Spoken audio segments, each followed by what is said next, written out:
Bəşəriyyətin ən dərin qorxusu heç vaxt texnologiyanın inkişafı olmayıb. Əsl qorxu öz əvəzedicisini yaratmaqdır. Min illər boyu insan düşünməyi təkcə özünə aid bilirdi. Şuur, seçim, vicdan. Bunlar yalnız bizə məxsus idi.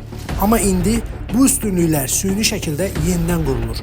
Texnologiya artıq sadəcə bir alət deyil, o canlıya çevrilir. İçində həyat siqnalı daşıyan hüceyrələr işləyir. Sanki düşüncənin nəbzi artır. Zəka kimi davranan yeni bir varlıq yaranır. Və bu dönüş nöqtəsi 2025-ci ilin aprelində Avstraliyada baş verdi. İlk dəfə olaraq bir kompüter insan neyronlarından hazırlandı. Adı CL1 və bu sadəcə süni intellektin növbəti addımı deyil. Bu bəlkə də yeni bir varlığın başlanğıcıdır. Amma bu bildiyimiz kompüterlərdən deyil. CL1 içində nə prosesor var, nə də klassik çip. Onun əsasını canlı insan beyni hüceyrələri, neyronlar təşkil edir. Təxminən 800 min neyron birləşdirilib və onlar birlikdə işləyir. Bu sistemə BIOS, yəni bioloji əməliyyat sistemi deyilir. Bu neyronlar bir proqram kimi yox, canlı bir orqanizm kimi işləyir. Onlar öyrənir, səhv edir, düzəldir. Sanki düşünürlər. Bu təkcə elm deyil, bu həyatın özünün texnologiyaya çevrilməsidir. Hətta sadə bir video oyunlarını oynamağı belə bacarırlar. Ən maraqlısı isə odur ki, bu sistem çox az enerji ilə işləyir. Çünki bu artıq kodlardan ibarət bir maşın deyil.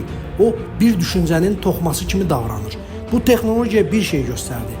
İnsan artıq yalnız texnologiya yaratmır, özündən texnologiya düzəldir. Kodlar yox, hüceyrələrdən qurulan kompüterlər dövrü başlayır. Həm qürurvericidir, həm də düşündürücü. Çünki bu inkişafla birlikdə yeni suallar doğur. Əgər beyin hüceyrələri ilə düşünmək mümkündürsə və bu hüceyrələr başqa bir qruqda işləyirsə, şuur harda yerləşir? Bədən bir yerdə, yaddaş başqa bir sistemdə olduqda şəxsiyyət hansı tərəfdə qalır? CL1 bu suallara cavab vermək üçün yaradılmayıb. Amma o, bu sualların qarşısını açır. Hələ başlanğıcdır. Amma bu başlanğıc insanla texnologiya arasında sərhədi dəyişdirə bilər. Bir gün bu cihazlar daha da inkişaf edəcək. Bəlkə də o zaman artıq kompüterlər öyrənməyəcək, duyacaq. Hətta bir gün bizə oxşamağa başlayacaqlar. Səsimizə, emosiyalarımıza, qərarlarımıza və o zaman belə bir sual yaranacaq. Texnologiya bizi gücləndirir, yoxsa yavaş-yavaş əvəz edir?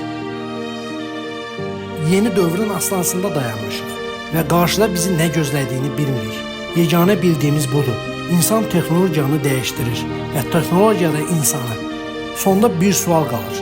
Süni intellekti biz yaradırıq, yoxsa o bizi hazırlayır, yoxsa bu artıq fərqində olmadığımız bir təkamülün növbəti mərhələsidir?